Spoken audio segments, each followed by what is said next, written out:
Alright, back again with another collection update.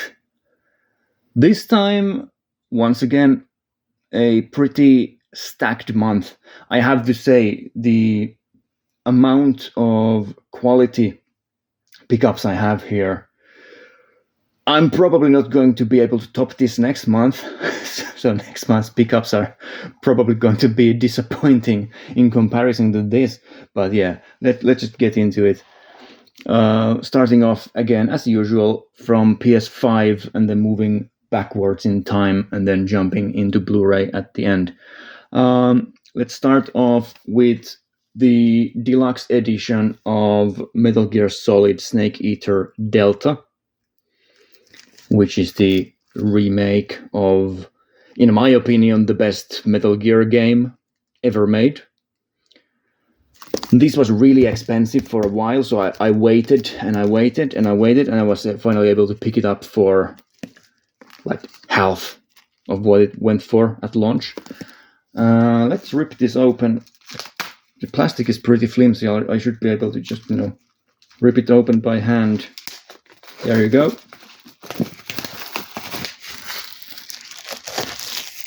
It has been de-plasticed. That's not a word, but I will use it anyway. What does it have inside? Oh, it's one of these boxes that open like this. So what is there? There's a DLC code for some fucking stupid costumes. Okay, never going to use those. We have a physical copy of the game. I'll open this one as well because I will play this. I don't know when, but I know that I will. Probably during the summer. Summer feels like an appropriate time to be playing Snake Eater. Is there anything else in here? Yes, there is some other downloadable costume thing. Cool. That I'll never use. What is the artwork here? There's some extra artwork there. That's cool.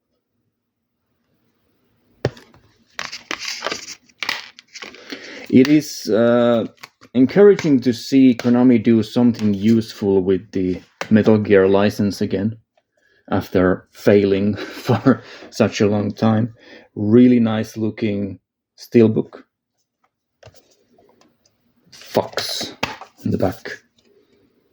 Yeah, the art style is like the Metal Gear, the original Metal Gear art style is untouchable. And what do we have here? We have, this is actually something that you can actually open this. Incredible. So I don't have to struggle with the band. I can actually show this. However, it is slightly damaged. Has slightly damaged some of these. So yeah, you have the boss. These are one-sided. The other side is just black. Naked Snake. Ocelot. Ava with a fantastically practical attire for all kinds of spy work or whatever. Volgin. There we go. Is this something that can actually be closed easily? If it is, I will be joyous. Well, how does this work? Oh yeah, it's like this. The flap goes into this. Well, it's not as easy to use as I was hoping, but I can't close it. Whatever, I'll leave it open. It's fine like this. Yeah, it wasn't as practical as I was hoping. And then what do we have here? We have a keychain. It's the alarm when an enemy sees you, and then there's a patch from Fox. Cool. So yeah, nice little collection of goodies for this game. Is this worth the original price of what was it going for? Like at least 130 euros, I think. they were asking for this. It's kind of funny because the Xbox version was cheaper, but it's exactly the same box with the same contents. The PS5 version was much more expensive. So yeah, half of that, I think that's bargain. I'll leave it here because I'll use it for the thumbnail. This time I'll be smart about things and I'll plan beforehand how I'll do the thumbnail so I don't have to struggle as much. Right. The other PS5 stuff, I picked up a copy of Blueprints, which is one of the most highly rated games from last year. It's a first-person puzzle game. Looks exactly the type of thing that I would enjoy. I also picked up a copy of Lollipop Chainsaw Repop. I waited a long time because there was a Japanese physical for this. And I was kind of expecting that maybe they'll do a proper European physical for it, and I waited, and I was right, they did, and I picked up the European version instead. Now, I'm not a huge fan of this game. I played it in a PS3 era. One thing that I noticed that's kind of strange, I guess, about this is that this doesn't have the logo of the original developer anywhere, because the PS3 version of this game, the original game, that's a Suda game, right? So it's Grasshopper manufacturer, and they are not here at all, which is kind of interesting. But yeah, it's like an arcadey hack and slash game. It's pretty fun, has a very Japanese sense of humor to it. And if you have played Suda games, you know exactly what I'm talking about. There's also a poster like this. Hopefully that shows well enough. Yeah, if you've played Suda games like No More Heroes and Shadow of the Damned, you know what you're in for. It's a strange, at times kind of awkwardly sexual, but like pretty fun arcade hack and slash game. Nothing special in my opinion, but interesting. I also I got this as a Christmas present, but I'm only including it here now. Why? Because it was I couldn't fit it into the previous ones. But yeah, I bought this as a gift to a friend of mine. Maybe last year at some point. Was it a birthday present? Maybe, or did I give this as a Christmas present to them last year?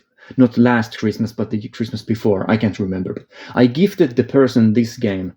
Now they gifted a copy of it to me. It's kind of an inside joke. The game isn't very good, but I am deeply grateful for this beautiful present, and I will cherish it with all my heart. And that is The Inquisitor, which is a Eurojank role-playing game where you play as a guy in a alternate history Europe where Jesus Christ wasn't crucified but came down from the cross and started like wrecking people. And now you're living in this world where these followers of Jesus Christ are just, brutalizing people or whatever. It's strange. And yeah, I am happy to have it in my collection, The Inquisitor. I also found a copy of this in a used bookstore locally. The Many Pieces of Mr. Koo, which has this slip cover to it. It's a point-and-click adventure game. It's a very nice art style, this very cartoony art style to it. It does have a keychain as well. So there you go. Point-and-click games, always something that I'm interested in. Like them quite a bit. And then lastly, for the PS5 stuff, I got the limited edition of Habroxia, which is like an 8-bit shoot 'em up game. Well, it's not really 8-bit, but it's going for an 8-bit style. And these, if you want a copy of this for yourself, you have to go to the Last Stand Media merchandise store, because this is they sell this from their own store. So this is from the studio of Colin Moriarty, who runs the Sacred Symbols podcast, and they've done a bunch of physical games for their like small indie titles that they've developed, and this is one of them. I unfortunately don't have Super Pearls of Baking. It's pretty expensive already, the physical for that. But yeah, I was happy to get this. I like 8-bit shooters a lot. I haven't played this game, but I will. And it comes in this nice little NES style box.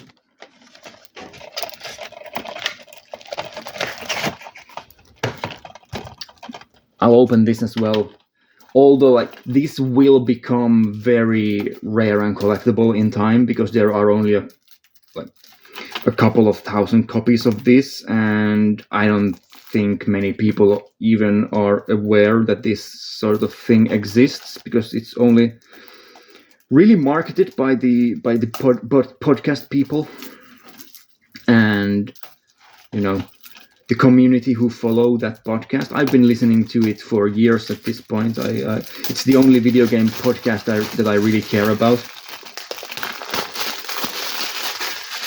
So yeah, do we have something extra here? Do we have a manual?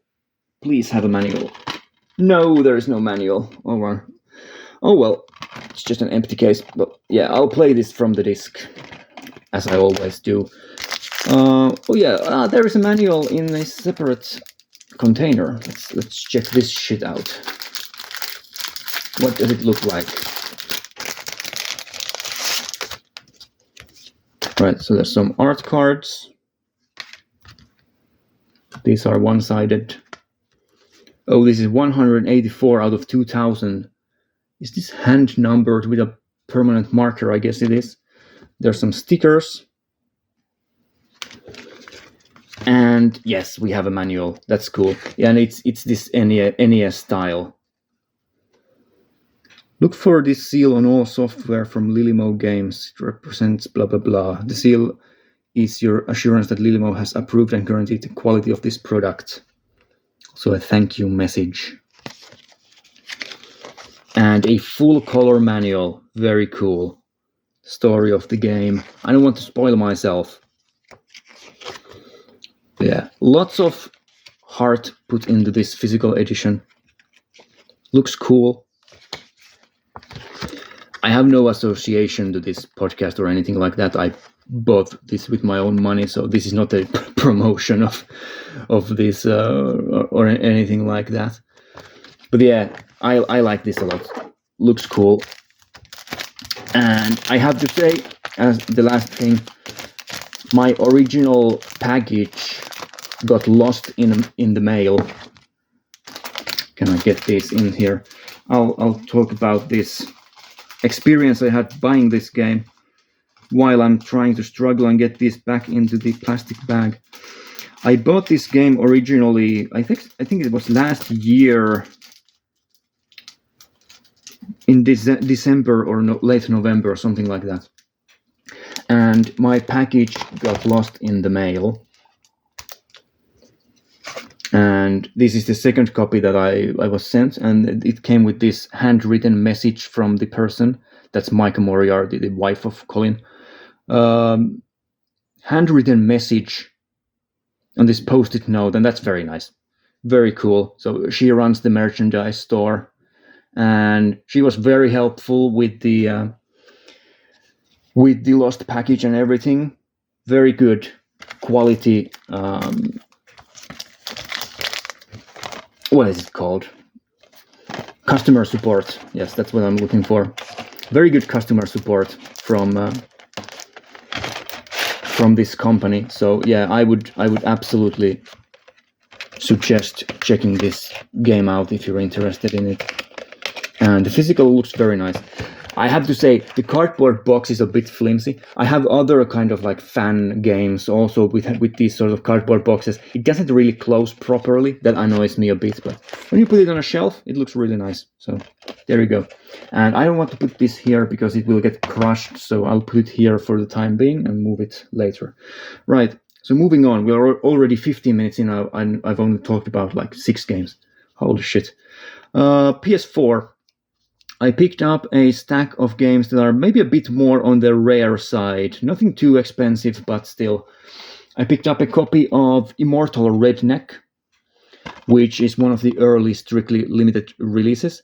This was sealed, but I opened it because I heard that there was some like loose plastic in, and what do you know, one of the pieces of the disc holder are broken, so I'll have to replace the case. That's not a big deal. You can get empty Blu-ray cases like this for like a couple of euros a piece, so I'll have to replace that at some point. Yeah, it's a first-person shooter, one of the early strictly limited game releases, like I said. Not the most expensive game out there, but a bit more on the rare side to run into it. I also picked up I Am 8-Bits physical for Res Infinite, which is the PS4 release, or kind of, is it a remaster? I guess it's closest to a remaster of the PS2 era Res game. So it's by the guy who later would go on to direct Tetris Effect, for example. Sort of psychedelic rhythm-based, like almost like a puzzle rhythm game. Very strange. I also have the original PS2 copy, but I've never played this, so I'll play the PS4 version and maybe check out the PS2 version as well when I get the chance. I also picked up a copy of Cladun Returns. This is Sengoku, which is a NIS title. NIS America, but this is a European release, so NIS Europe in this case. It's like a 16-bit RPG game. Very nice pixel art style. And yeah, this has been out of print for a while, so glad to have a copy of that before people realize that it's highly collectible and expensive. And then I picked up a game. I already played this. It's so bad. This game sucks, but I had to have a copy of it because I didn't. It's by Red Art Games, Ice Cream Surfer. And yeah, this is really, really bad. It's an awful, very poorly designed, I guess, European shoot 'em up game. It's not good. It's not good. I'll talk more about it in a recent gaming episode when I get to it. But yeah, glad to have a relatively cheap copy of Ice Cream Surfer. It was used when I bought it, so it wasn't sealed or anything. So that's one of the reasons why it was pretty cheap to get. But yeah, it's not good. It's not good at all. Like pretty much all European shoot 'em ups, it's pretty bad. For the PS2, I picked up 2 games. I picked up a very cheap copy of Ace Combat: The Balkan War. It was so cheap that I was kind of questioning whether it was a legitimate copy or not, but it is. It even has the Nordic back cover, which makes it a bit more collectible in this part of the world. Yeah, Ace Combat, great series, and does have a full color manual as well. Nothing too spectacular, but still looks pretty cool. Yeah, one of these Ace Combat games from the PS2 era that I was missing, so glad to have that. And I also picked up a copy of The Sopranos: Road to Respect. Ooh, this game is pretty bad. I've never played it myself, but I know enough about it to go whenever I hear this title. But yeah, it's a licensed game, HBO licensed game. Video Game Donkey did a video on this game, and it kind of spiked up in price momentarily because of that. But yeah, it's pretty cheap. Again, it's not the cheapest game out there. Like, it's for a used PS2 game. Like you have to get lucky to find a really good priced copy of it. But yeah, usually it goes for like 20 euros, I guess. Which is not the best for a PS2 era game that is awful, like horrendously bad. Yeah, what else? Let's jump into Wii. I bought 2 Wii games. I usually don't buy Nintendo stuff, but I found these used for cheap. This first, I have no idea why this series hasn't had. I don't think this has a Switch release or anything. Maybe now that I talk about it, it was just announced or released or whatever. But Trauma Center. This is the second game. The first game, I think, is a DS title, and the second game came out also for the Wii. But yeah, Trauma Center Second Opinion. It's an Atlus game, which immediately tells me that it's collectible. Like that's a red flag. Do not skip by buying Atlus games when you have the chance to pay like almost nothing for them, relative to how like good these games are. This is a very highly regarded series. People like Trauma Center a lot. It's very interesting. It has this anime style, and then you have this like hospital gameplay. Very cool. Also complete in box. Very nice looking. There's a bunch of papers here. What is there?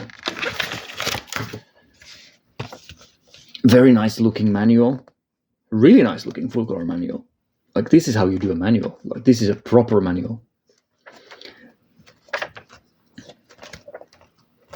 Really nice. And then we have, what is this? Like, yeah, it's one of these Wii whatever. One of these. And then we have, what is this? Some Nintendo health and precautions. So cool.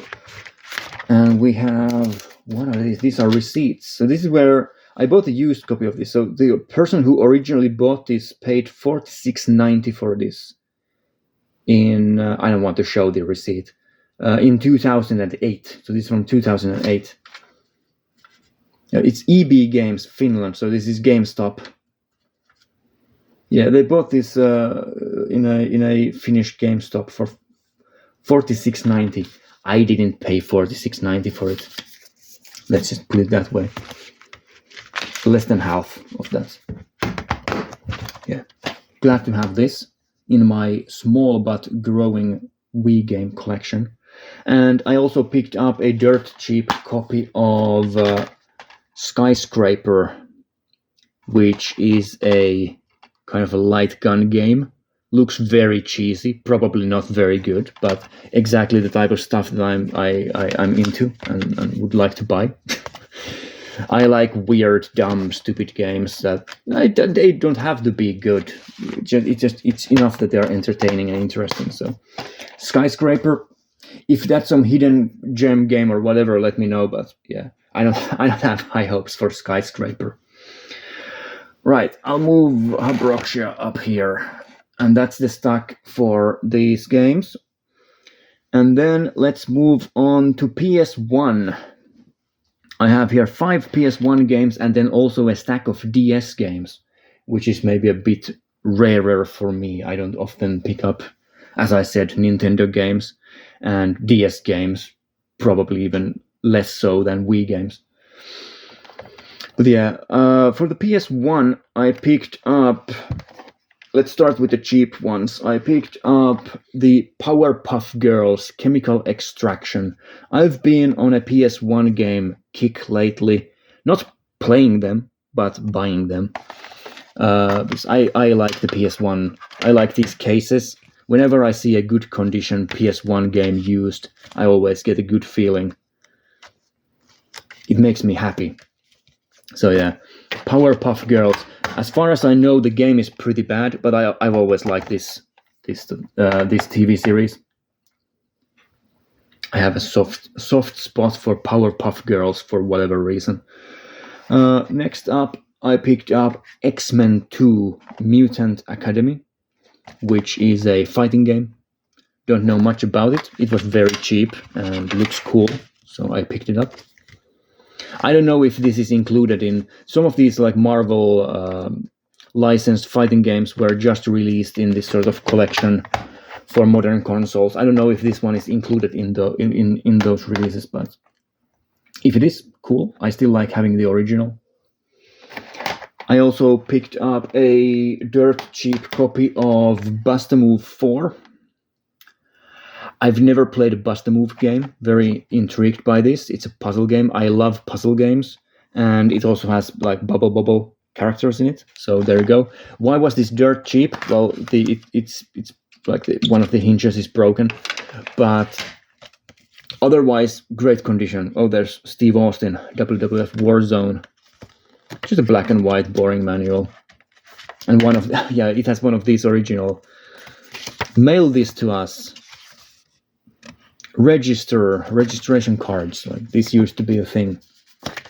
Very strange. Never used one of these in my life. But yeah, there you go. Bust-a-Move 4. I also picked up a copy of Carmageddon. Never owned a copy of Carmageddon in my life. I'm pretty sure I've played this at a friend's place at some point, but yeah, just a classic vehicle combat game. One of the iconic PS1 games as far as I know. Like this cover art, I've seen this so many times. Manual has some damage to it. It smells good, so it doesn't have any like moisture on it or whatever. It's not moldy, but it's pretty beat up. And yeah, also has a pretty big crack there on the front.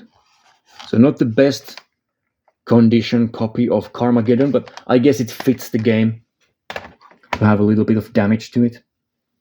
And then the most expensive PS1 game I've bought in maybe a year, at least a year, probably like a year and a half.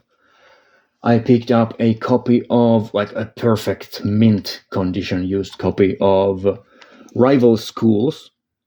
I got a very good deal on this, so I didn't pay nearly as much as this goes for on eBay. But yeah, it's a Capcom fighting game, PS1 era Capcom. Like that's pretty fucking good, man. And yeah, it's a cult classic fighting game. I've heard so many good things about this from people who have very good tastes when it comes to these more retro PlayStation games. And yeah, this seems to be quite highly rated and liked, like cult following games. Rival Schools, United by Fate.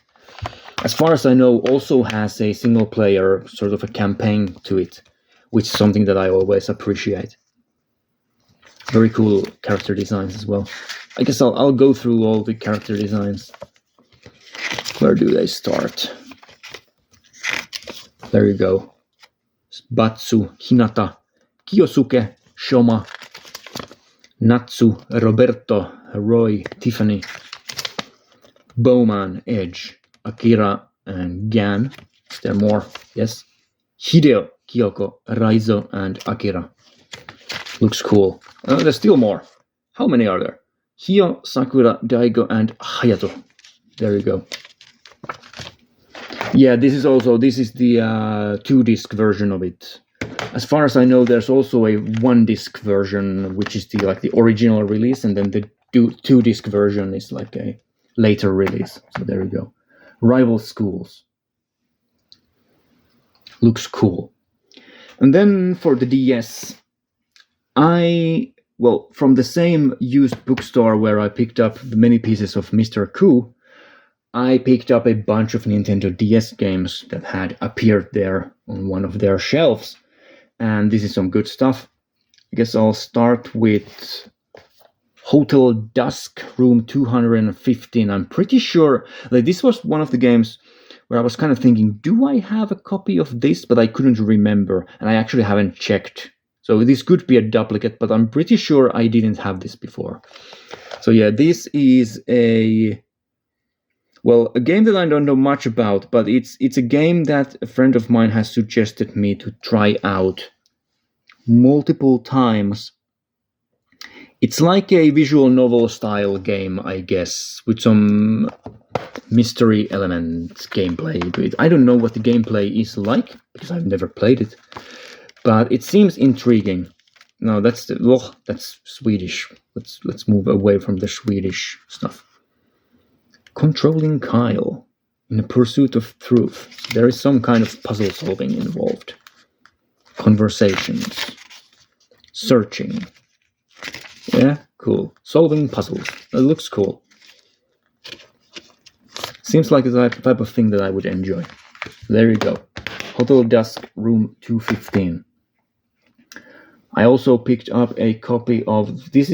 I've never played a Mr. Driller game, so I don't know if this is any good, but it was cheap. I picked up a copy of Mr. Driller Drill Spirits. Have I played Mr. Driller on a PS1? Because there is a PS1 port. Maybe at some point for like 5 or 10 minutes, but yeah, I haven't played much of Mr. Driller. What I read about this game is that the people didn't like the art style change for this game, but I think this art style looks pretty cool. Well, it has this kind of an American Saturday morning cartoon kind of look to it, which is maybe a bit weird for this series, but yeah, it looks colorful and nice. Cool. So I'll check this out. I don't actually even own a Nintendo DS at the moment. I have to get one because I borrowed a Nintendo DS from a friend of mine years and years and years ago to play this game that I'm going to show next, and also Ace Attorney, the original. So I picked up also, in addition to those, 4 games from the Professor Layton series, and this is the first one. I've played this game from start to finish years and years ago. Very fun puzzle game. It's like a town that's full of puzzles and you have to solve them. It's by level 5. A great company when it comes to like all kinds of games. Really cool stuff. So yeah, I love this first Professor Layton game. Very nice. I haven't played the other ones at all. Also a full Coromano. Who is this? Puzzle Master Akira Tago. University professor who apparently has worked on some puzzle stuff. Well, that came out of nowhere.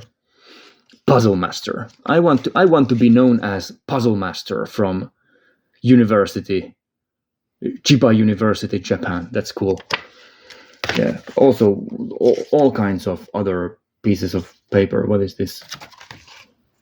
Something. This is something. What is this? Oh, Nintendo Club member. There is also like what is this? Like printed A4. It's like a printed Nintendo instruction manual thing in Finnish. That's weird. Man, these Nintendo DS games are so heavy because they have all of this stuff in them. Right, and and companies say that they can't print manuals anymore for their games because it's too expensive. Look at what Nintendo used to do just like 10 years ago. Like, how many like stacks of paper did they print for these games to be included here? It's just nonsense. The justifications for not having manuals anymore in physical games, just pathetic. Yeah, I picked up all of these different Professor Layton games. I can't remember the order of these. And I guess there are a couple more that aren't DS titles, I guess. Hey, there's Akira Tago again. What do they say about him this time? Here he is, Puzzle Master again. Professor Tago's reputation for creating brain teasers and riddles for even the most seasoned puzzle solvers was further increased following his contribution to Professor Layton and Curious Village. This guy, like, they are building this guy to become a legend. That's cool. I have to check if he's in the other manuals as well. Now I'm getting curious about this Professor Tago character. Who is he? Here he is again. He is in all of these, I guess. Very nice art as well. Really cool art style. Professor Layton is such a fun series. I love it so much. I have to play these other ones as well. And then we have Spectre's Call. So that one was the Lost Future. Is Taigo again involved? Is he here? If he isn't, I'm going to be disappointed. Yes, he is. Akira Taigo. Or Tago. Pulmamestari. That's Puzzle Master in Finnish. It sounds so dumb in Finnish. Pulmamestari. Yeah, this is a Finnish release. The other ones were like UK releases. So he's a psychologist. And he has written like puzzle books as well. Very cool. Good to know. That's interesting. So there you go. That's Professor Layton. Now, how much room do I have on the screen? I guess I'll shift these a little bit, and I'll put this here for the time being. Is that good?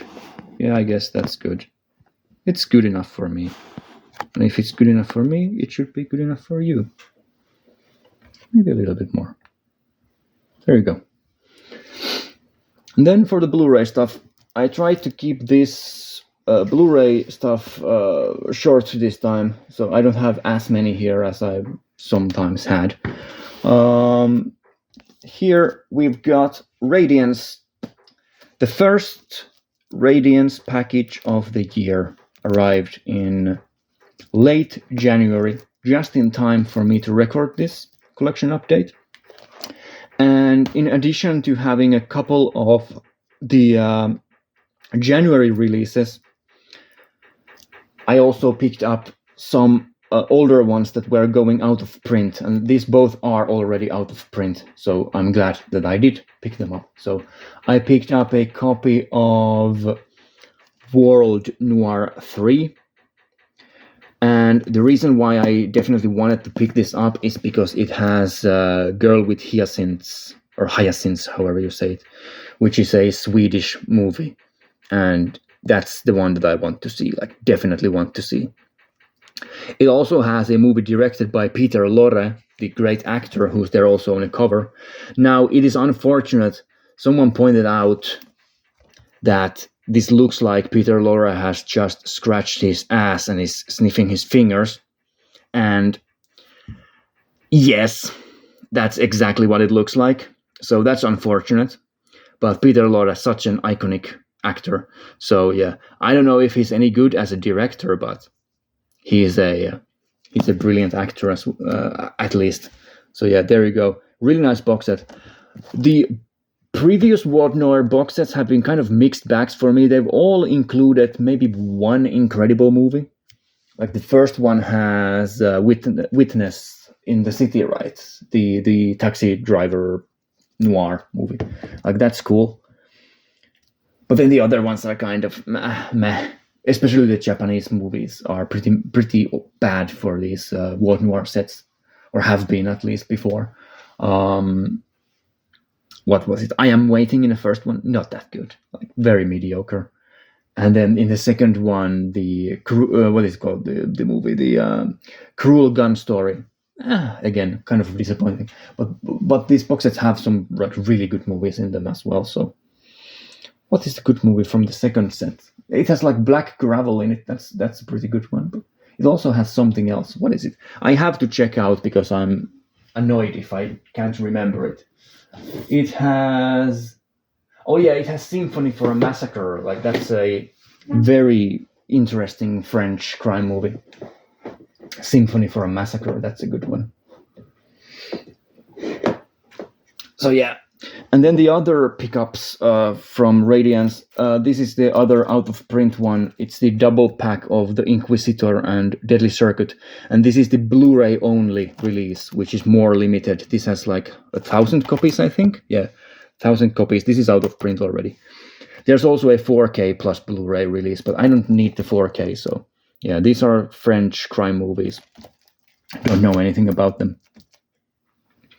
From what I've read, they've been kind of divisive. Some people haven't really enjoyed them at all, and some people have loved them. So, what is the truth? I'll never know, I guess, before I watch it, or watch them, because there are 2 movies there. And then these new January releases, I picked up 3 of them. I guess there were 4, but I didn't pick up the... What was the 4th one? It was the Greek movie, right? The Greek adaptation of what is it called? Ephigeneia, something like that. I can't remember. Whatever. It's the Greek movie. It's about the Greek tragedy with the like child sacrifice stuff. But yeah, I picked up the other ones. Illustrious Corpses. Now the trailer for this movie looks incredible. So this is something that I'll be watching very soon. By Francesco Rossi, a Italian kind of crime movie. And I also picked up the newest Taikato release. Very highly rated Yakuza film, Blood of Revenge. Looks cool.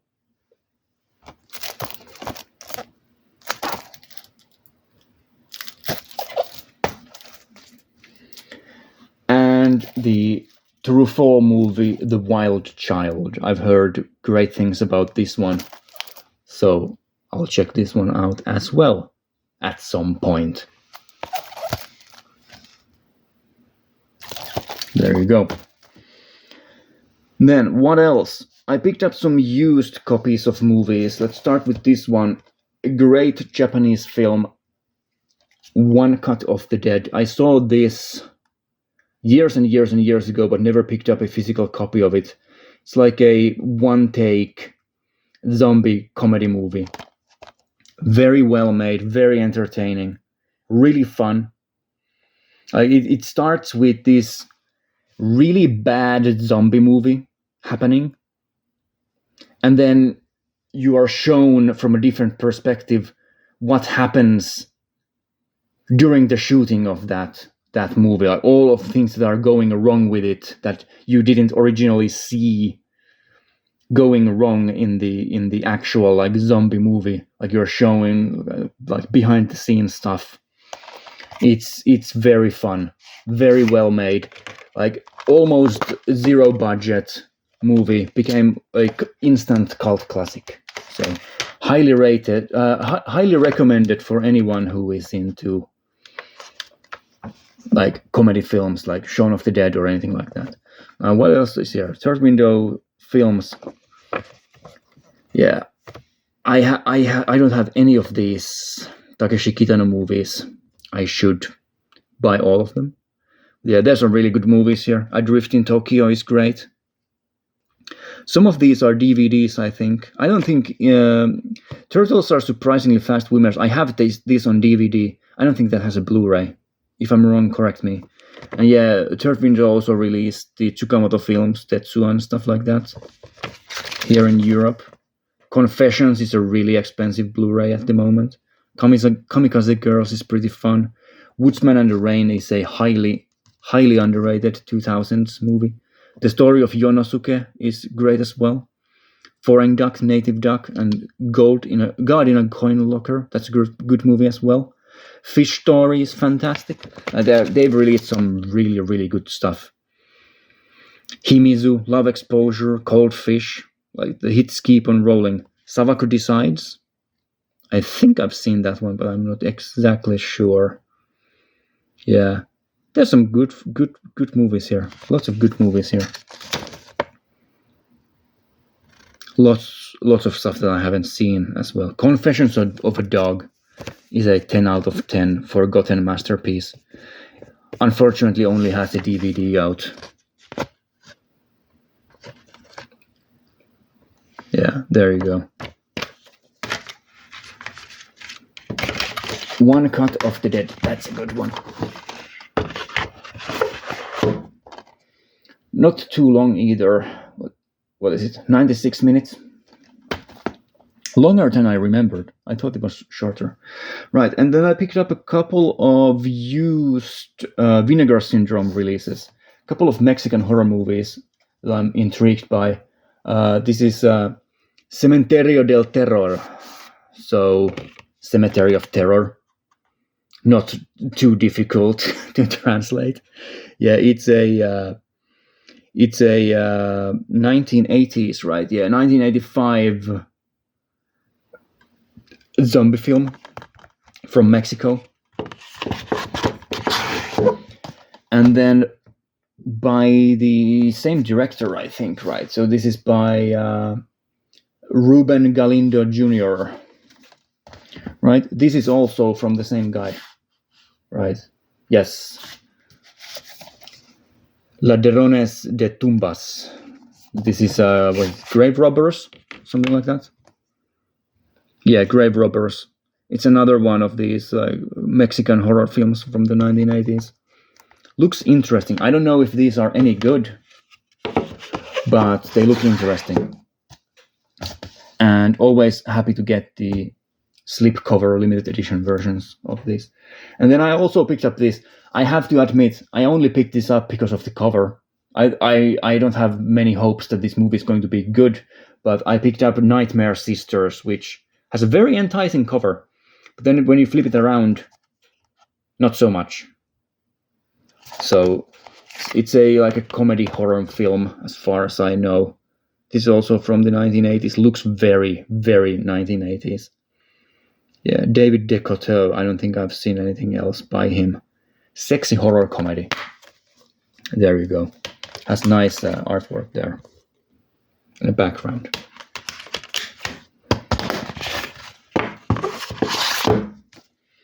So that's it for Vinegar Syndrome this time. I also picked up a copy of the Mabuse Lives box set from Eureka. This is from the Master of Cinema line. So this has a bunch of these German Mabuse crime movies with this super villain hypnotist character, who's the title character here. And yeah, it has the last one directed by Fritz Lang, and then a bunch of the later ones. So yeah, so this is like an old series. I've never seen the black and white silent movies from this series, but I wanted to get this because it was going out of print, and I don't want to pay insane amounts of money for what is essentially a curiosity for me, because I don't know anything about really the series itself. Right. And then I picked up a bunch of 88 film stuff. Let's see how many of these I can fit on screen. Is there any extra space anywhere? Not really. So I'll try to include as many as I can. Maybe I'll put something in the forefront. But yeah, I picked up a bunch of Hong Kong movies again, as I always do when they become available. I picked up both Peacock King, which is this is a Yuan Biao from that movie, right? Yeah. I don't know anything about these movies other than the blurb there on the back, and it sounds ridiculous and exactly the type of stuff that I would enjoy. So there you go. Oh yeah, it's also directed by Lam Nai Choi, who is just insane, and has Takashi Miike as the assistant director. So yeah, this is from 1989. Supernatural action comedy horror movie, whatever. Looks insane. And there's also the kind of a sequel, Saga of the Phoenix. What is up with this guy here on the bottom? I need to know. Yeah. Again, Ancient Evil Stars. Cool. Glad we have Yuan Biao to solve these problems. Oh, this also has Gloria Yip in it. That's cool. By the same director, Lam Nai Choi. So as far as I remember, Lam Nai Choi, he's the guy who did the seventh, what is it called? The Seventh Curse? And Rikyo? Is it the Seventh Curse? I'll have to check out. It's right there. Yeah, Seventh Curse. And The Cat, and what else? Rikyo, that I already mentioned. So this is like Hong Kong genre movie royalty, as far as I'm concerned. Just a crazy guy, crazy director. I also picked up, this was on sale for close to nothing, so I had to pick this up. I've never seen this. It's Hackers with Angelina Jolie in it from the 1990s. It looks so dumb, but exactly the kind of dumb that I like. So there you go, Hackers, this nice limited edition box set. And what else? Oh yeah, this one I already watched and enjoyed quite a bit, which is The Barbarians. Just a ridiculous fantasy movie. It also has the guy, what is it called? Michael Berryman from The Hills Have Eyes, and Richard Lynch as well from what is it called? Is it Prey? It's one of the Arrow Video movies from the American Horror Project sets. Is it Prey or something? One of the movies from the second set, I think, has Richard Lynch in it. And then these just ridiculous steroid-ridden barbarian twins. It's just a ridiculous movie. It's so dumb, but it's also really fun. It's really fun. Like if you're into Your Hunter from the Future or any of this stuff, like you can't go wrong with the Barbarians. Like it's a must watch. Very entertaining. So yeah, there you go. That's Barbarians. And what else? I picked up a used copy of an older title, a blaxploitation movie called Friday Foster with Pam Grier in it. Also has Yaphet Kotto in it, who is best known as the guy from Alien. He's the black guy with the flamethrower in Alien. And yeah, this movie has a lot of nudity and lots of Pam Grier boobs in it, so sounds exactly like the type of thing that I need to have in my collection. There's also Yaphet Kotto on the booklet. Is this booklet safe to show? Yes. There you go. So there's some writing on Yaphet Kotto and Friday Foster. Oh, there's a interview with Kotto. That's cool.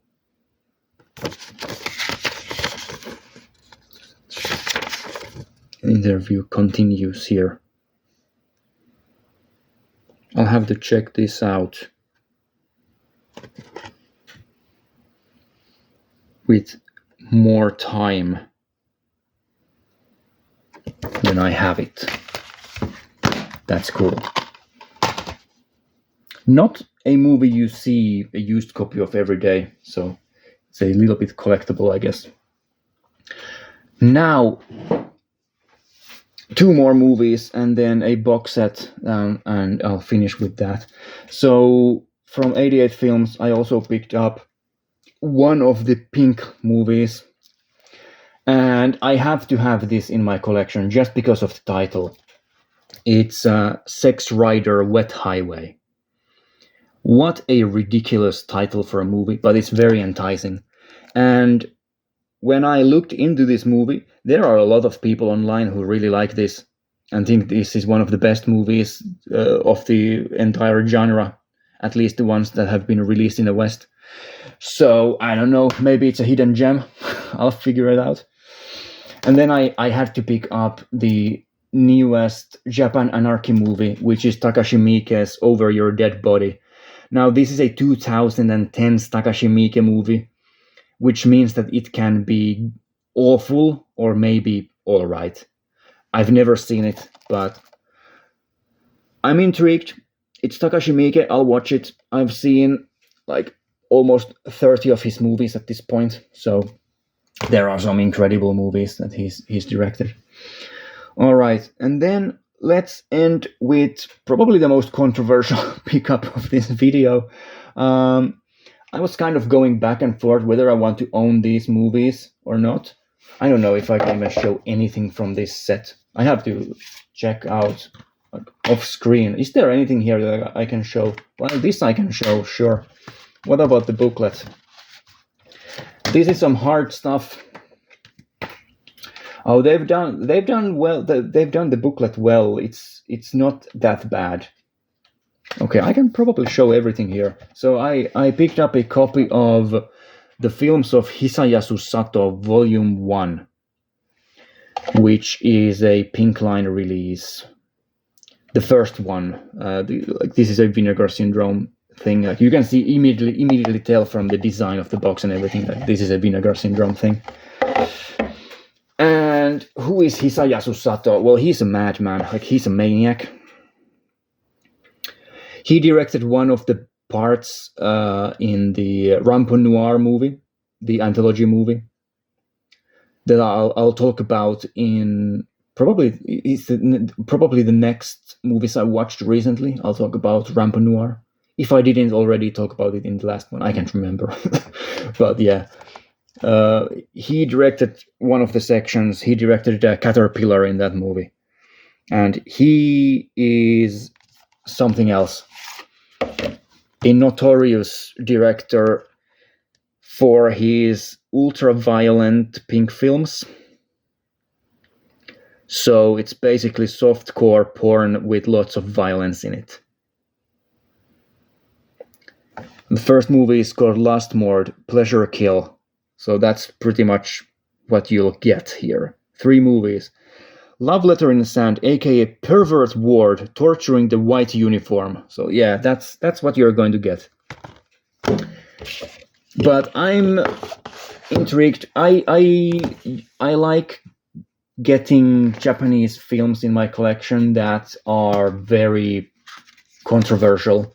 I haven't yet picked up the Massacre video Blu-rays for Men Behind the Sun, the 3 movies, but I've seen the first one, and I want to get those movies in the collection as well. Probably the most disturbing series of movies ever created, Men Behind the Sun. But yeah, there's some imagery here that's luckily quite cleaned up. Like these movies, I wouldn't be surprised if they are complete garbage, but I'm hoping for the best. Shinjuku Madness. This art design for the box set is really nice. This pink and black that has almost this sort of an analog look to it with the picture quality here in the photos. Very cool. Yeah, I'm not going to show all of the writing because that would take another 50 minutes, but yeah. The imagery is pretty intense, so I'm expecting the movies to be pretty intense as well, as it usually goes with this genre of film. So there you go. Very off-putting and not something that a lot of people would enjoy, but well, there you go. I'll report back when I've watched this. So let's do the thumbnail next. So that's all of the pickups. Yes, I'll put the Hisayasu Sato here, so we can get this a little bit closer together, all these stacks.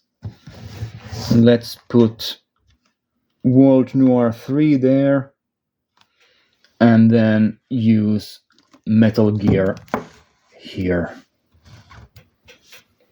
There you go. And that's the video.